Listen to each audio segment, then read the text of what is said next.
मुस्लिम league नून ने सिंध में PP मुखालिफ इत्तेहाद के लिए कमर कस ली। साबिक डीजी FIA बशीर मेमन को पार्टी में अहम जिम्मेदारियां सौंपने का फैसला। PTI अरकान MKM और GDA से भी राबता किया जाएगा। इलेक्शन की तारीख किसी को नहीं मालूम तो एक जमात कैसे कह रही है कि इंतखाबात फरवरी में होंगे। बिलावल भुट्टो ने नाम लिए बगैर मुस्लिम लीग नून को निशाने पर रख लिया। एक बार फिर लेवल प्लेइंग फील्ड न होने का शिकवा। इस्लामाबाद पुलिस ने काजी फाइज ईसा को चीफ जस्टिस सुप्रीम कोर्ट की सिक्योरिटी फराहम कर दी। नामजद चीफ जस्टिस के लिए बाज़ाब्ता चीफ सिक्योरिटी ऑफिसर मुकर्रर। हुकूमत पाकिस्तान ने दहशतगर्दी के इल्जाम में मतलूब उमर फारूक को अमरीका के हवाले करने के लिए कानूनी कार्रवाई शुरू कर दी। Chairman forex dealers Malik Bostan ने सरकारी एहलकारों पर डॉलर फरोख्त करने वालों को हिरासा करने का इल्जाम लगा दिया। आर्मी चीफ से नोटिस लेने का मुतालबा। बरतानवी हाई कमिश्नर की चीफ इलेक्शन कमिश्नर से मुलाकात। जनवैरियट ने पाकिस्तान में आज़ाद और शफाफ इंतखाबात नागुज़ीर करार दे दिए।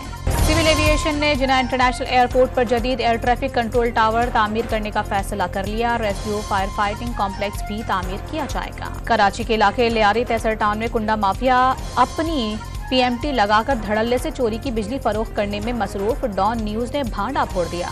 अमरीकी सदर भी करप्शन इल्जामात की जद में आ गए। ऐवान नुमाइंदगान के स्पीकर ने सदर बाइडेन के खिलाफ मुआखजे के लिए तहकीकात का ऐलान कर दिया।